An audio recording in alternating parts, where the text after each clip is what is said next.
Hey guys, in this video, I will show you how to unblock people on Messenger. First, you need to download Messenger. So, here click Messenger.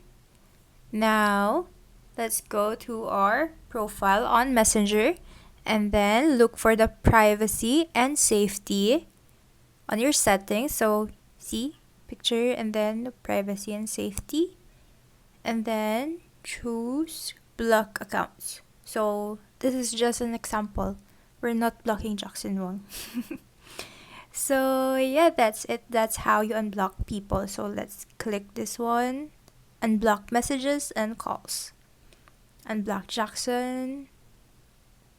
Yep, that's it.